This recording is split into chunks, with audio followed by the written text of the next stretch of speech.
एक लड़का और एक लड़की फेसबुक के जरिए जिनकी दोस्ती होती है, बातचीत जब दोनों करते हैं तब बातचीत करते करते दोनों के बीच प्रेम प्रसंग शुरू हो जाता है, यानी प्यार हो जाता है।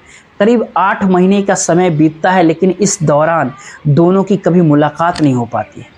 लेकिन जब फाइनली 8 महीने बाद जब दोनों एक दूसरे से मिलने का वादा करते हैं, लड़का जब अपने प्रेमिका से मिलने के लिए पहुंचता है तो अपने साथ अपने एक दोस्त को लेकर के पहुंचता है। लेकिन जब अपने दोस्त के साथ घर से वो बाहर निकलता है तो रास्ते में ही उसके दोस्त की हत्या कर दी जाती है। अब सबको यही लगता है कि शायद लड़की ने ही उसके दोस्त की हत्या की है। लेकिन पुलिस जब इस केस की पूरी छानबीन करना शुरू करती है तो पता चलता है कि वो लड़की इस दुनिया में है ही नहीं। वाकई में जो आज की जो कहानी है आपको बताने वाले हैं, ये आपको भी कहीं ना कहीं झकझोर देने वाली है। नमस्कार, मेरा नाम जितेंद्र कुमार, आप देख रहे हैं स्टडी सफर तक। साथियों, आज की कहानी जो आपको सच्ची घटना जो आपको हम बताने वाले हैं, दरअसल ये घटना होता है उत्तर प्रदेश राज्य की, और उत्तर प्रदेश का एक ज़िला लगता है फिरोजाबाद, और इसी फिरोजाबाद के अंतर्गत एक थाना लगता है नगला खंगर, और नगला खंगर थाने के अंतर्गत एक गांव पड़ता है धनोई, और इसी धनोई गांव का रहने वाला अजय पाल यादव। अजय पाल की पत्नी का नाम होता है सुमित्रा देवी। अजय पाल के टोटल 2 बच्चे होते हैं, यानी एक बेटा और एक बेटी, 2 बच्चे होते हैं। बेटा का नाम होता है प्रदीप यादव, और प्रदीप जिसका उम्र करीब करीब 24-25 वर्ष होगा, जो कि झारखंड के भीतर रह करके एक प्राइवेट कंपनी में नौकरी करता है। प्राइवेट कंपनी में नौकरी करके वो जो भी पैसा कमाता है वो सारा पैसा अपने घर भेजता है। साल 2020 के भीतर रक्षाबंधन के त्यौहार मनाने के लिए प्रदीप अपने घर पहुंचता है। लेकिन प्रदीप के गांव का ही रहने वाला सतेंद्र यादव होते हैं। सतेंद्र, जिसकी उम्र करीब करीब 23-24 वर्ष होगा, जो खेती किसानी का काम किया करता है, साथ ही साथ वो फौज में भर्ती होने की तैयारी भी करता है। दरअसल प्रदीप और सतेंद्र दोनों बचपन के लंगोटिया यार होता है। प्रदीप जब अपने गांव के भीतर आता है, अपना काफ़ी समय अपने दोस्त सतेंद्र के साथ ही व्यतीत करता है। बात आपसे हम कर रहे हैं 2 अगस्त 2020 की शाम के करीब 7-8 बजे के आसपास।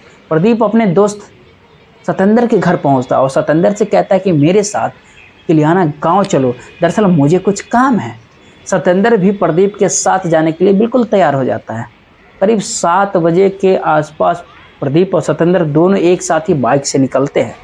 लेकिन जैसे ही 2 घंटे के करीब समय बीतता, करीब 9-10 बजे के आसपास सतेंद्र की माँ और उसके भाई धर्मवीर को पता चलता है कि सतेंद्र तिलियाना गांव के एक सड़क किनारे काफ़ी गंभीर अवस्था में पड़ा हुआ है। जैसे ही इस बात की जानकारी उसके माँ और भाई को पता चलता है, अब दोनों घटनास्थल पे भागते दौड़ते पहुंचते हैं। तो फिर वहाँ पता चलता है कि सतेंद्र के सर पे किसी ने गोली मार दिया था, लेकिन सतेंद्र अभी जीवित था। अब जैसे ही अपने बेटे को इस अवस्था में देखती है, अब सतेंद्र की माँ और उसके भाई उसको आनन फानन में उसे उठा करके नज़दीकी अस्पताल में लेके पहुंचते हैं। डॉक्टर जब सतेंद्र को ट्रीटमेंट करता है तो उसकी हालात काफ़ी धीरे धीरे नाजुक होते जाता है, इसीलिए डॉक्टर सतेंद्र को आगरा हॉस्पिटल के लिए रेफ़र कर देती है। सतेंद्र की माँ और उसके भाई जब उसे आगरा अस्पताल के लिए लेकर के भागते हैं, यानी रवाना होते हैं, यानी जाते हैं, तो रास्ते में सतेंद्र की मौत हो जाती है। तब इस बात की जानकारी पुलिस प्रशासन को दी जाती है। अब पुलिस सबसे पहले सतेंद्र की लाश को अपने कब्जे में लेकर के पोस्टमार्टम के लिए जिला अस्पताल भेज देती है, और फिर इस हत्या के बारे में सतेंद्र के भाई धर्मवीर से पूछताछ करती है। जब ये बात पुलिस पूछती है धर्मवीर से, तो धर्मवीर कहता है कि भाई, मेरे भाई अपने ही दोस्त के साथ, प्रदीप के साथ घर से बाहर निकला था। दरअसल प्रदीप ने ही मेरे भाई का हत्या किया है। अब धर्मवीर जैसे इस तरह की बातें पुलिस वालों से कहता है, पुलिस धर्मवीर के ही कहने पर प्रदीप को थाने बुला लेती है, और फिर जाकर के प्रदीप से सतेंद्र की हत्या के बारे में उससे पूछताछ करती है। प्रदीप कहता है कि साहब, मैं अपने दोस्त के साथ बाइक से तिलियाना गांव जा रहा था, तभी बाइक के ऊपर पीछे से 2 लोग सवार होकर के आए और प्रदीप के सर में गोली मार दिया। मैं इतना काफ़ी डर समय गया कि अपनी जान बचाने के लिए वहाँ से भाग गया। लेकिन प्रदीप जब इस तरह की बातें पुलिस वालों से कहता है, यह सुन करके पुलिस को प्रदीपों के बातें पे यकीन ही नहीं होता है। जब पुलिस को यकीन नहीं होता, वो तमाम पुलिस कोशिश कर लेते हैं। प्रदीप जब अपनी सच्चाई को नहीं कबूलता है, तब पुलिस अब प्रदीप से फिर पूछताछ करती है कि तुम अपने दोस्त के साथ तिलियाना गांव क्यों गए थे, क्या करने जा रहे थे। पुलिस जैसे इस तरह की बातें प्रदीप के सामने पुलिस रखती है, अब प्रदीप सारी सच्चाई बता देता है। प्रदीप पुलिस वालों से कहता है कि साहब दरअसल मेरी एक प्रेमिका है जिसका नाम है ज्योति शर्मा। ज्योति जो कि नगला मानसिंह गांव के रहने वाली है।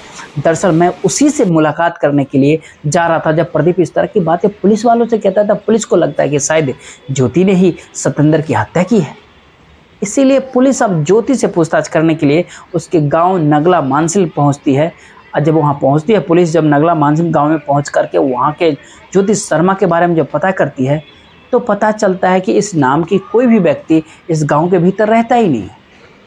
फिर से पुलिस थाने पहुंचती है, प्रदीप को बुलाती है और फिर उससे सख्ती दबाव से पूछताछ करती है कि क्या वाकई में सच में ज्योति से मिलने के लिए तुम वहाँ गए थे। इस पर प्रदीप कहता है कि साहब मैं उस दिन ज्योति से कई बार बातचीत किया था। दरअसल ज्योति से मेरा पिछले 8 महीनों से लगातार बातचीत हो रहा है। पुलिस का कहना होता है कि नगला मानसिंह गांव के भीतर ज्योति शर्मा नाम की कोई लड़की है ही नहीं। लेकिन प्रदीप पुलिस की बात मानने के लिए बिल्कुल तैयार ही नहीं होता। इसीलिए पुलिस प्रदीप से कहती है कि जिस नंबर से तुम ज्योति से बातचीत करते थे वो नंबर हमें दे दो। तो प्रदीप जब वो नंबर देता है पुलिस को, पुलिस उस नंबर के डिटेल्स निकलवाती है तो फिर पता चलता है कि वो नंबर किसी राघवेंद्र यादव के नाम पर रजिस्टर्ड होता है। राघवेंद्र जिसकी उम्र करीब 26 वर्ष होती है, जो इस्पाकपुर गांव का रहने वाला होता है। पुलिस प्रदीप से फिर कहती है कि जिस नंबर पे तुम ज्योति से बातचीत करते थे दरअसल वो नंबर ज्योति के नाम पे तो रजिस्टर्ड ही नहीं है, बल्कि वो नंबर किसी राघवेंद्र के नाम पे रजिस्टर्ड है, अब जो इस हाकपुर गांव का रहने वाला होता है। अब पुलिस जैसे ही रघुवेंद्र का नाम प्रदीप के सामने रखते हैं तो प्रदीप ये सुन करके एकदम से इस बात से चौंक जाता है। प्रदीप पुलिस वालों से कहता है कि दरअसल रघुवेंद्र के साथ तो मेरा पिछले कई सालों से दुश्मनी चल रहा है। जैसे ही दुश्मनी की बात वो कहता है पुलिस को भी लगता है कि शायद ये मामला इतना आसान अब नहीं है। पुलिस पूरा यकीन कर लेती है कि शायद राघवेंद्र ने ही सतेंद्र की हत्या किया है। इसीलिए पुलिस अब राघवेंद्र से पूछताछ करने के लिए इस हाकपुर गांव में उसके गांव में पहुंचती है तो पता चलता है कि राघवेंद्र अपना घर छोड़ करके फरार हो गया है, जिससे पुलिस को अब पूरा यकीन हो जाता है। पुलिस अब राघवेंद्र की हर जगह पे तलाश करती है, लेकिन इसके बावजूद भी राघवेंद्र का कहीं कुछ अता पता पुलिस को नहीं चलता है। इसीलिए पुलिस अब अपने खबरियों को काम पे लगा देती है। लेकिन जैसे ही खबरियों को पुलिस काम पे लगाती है, 7 अगस्त 2020 को एक खबरी थाने के भीतर आता है और राघवेंद्र का लोकेशन एड्रेस पुलिस को दे देता है। पुलिस को जैसे ही एड्रेस मिलती है, अब पुलिस अपने टीम के साथ उस एड्रेस पे पहुंच जाती है और वहां से राघवेंद्र को अपने कब्जे में ले लेती है और फिर राघवेंद्र से थाने पहुंच करके सतेंद्र की हत्या के बारे में सख्ती दबाव दे करके पूछताछ करती है। पुलिस जैसे अपना दबाव देना शुरू करती है, आखिरकार राघवेंद्र अपनी सच्चाई को कबूल कर लेता है। लेकिन वो दरअसल इस कहानी की शुरुआत जो होती है वो करीब साल 2014 के भीतर होती है। राघवेंद्र का प्रदीप के गांव का एक लड़की से प्रेम प्रसंग चलता है। राघवेंद्र उस लड़की से मिलने के लिए अक्सर प्रदीप के गांव जाया करता था। तभी इस बात की जानकारी प्रदीप को पता चल जाती है और जब एक दिन राघवेंद्र जब अपने प्रेमिका से मुलाकात करने के लिए प्रदीप के गाँव में पहुँचता है, प्रदीप इस बात की जानकारी उसकी प्रेमिका के घर वालों को दे देता है। जैसे ही अपने गांव के भीतर राघवेंद्र को देखता है, साथ ही साथ उस लड़की घर परिवार वालों को बुला करके बुलाता है और राघवेंद्र को पकड़ करके उसकी बुरी तरीके से पिटाई कर देता है। गांव में राघवेंद्र की जब बुरी तरीके से पिटाई हो जाती है, राघवेंद्र इस प्रकार से गुस्से में आ जाता है कि अब वो अपनी बेइज्जती बर्दाश्त नहीं कर पाता है और राघवेंद्र उसी दिन ही ठान लेता है कि प्रदीप से बदला लेंगे। दरअसल राघवेंद्र उसी दिन प्रदीप को इस दुनिया से हटाने का तय कर लेता है। दरअसल उस समय प्रदीप जो है अपने गांव से ही हाई स्कूल की पढ़ाई ही कर रहा था। लेकिन प्रदीप की जैसे ही पढ़ाई पूरी होती है, घटना से करीब ठीक 2 वर्ष पहले एक नौकरी की तलाश में झारखंड पहुंच जाता है। फिर वहीं पर एक प्राइवेट कंपनी में वो नौकरी करने लगता है। इधर प्रदीप जब झारखंड में पहुंच जाता है, नौकरी जब वो करने लगता है, इस बात की जानकारी राघवेंद्र को पता चल जाता है। राघवेंद्र अब प्रदीप को इस दुनिया से हटाने के लिए एक बेहतर तरीके से एक प्लान तैयार करता है।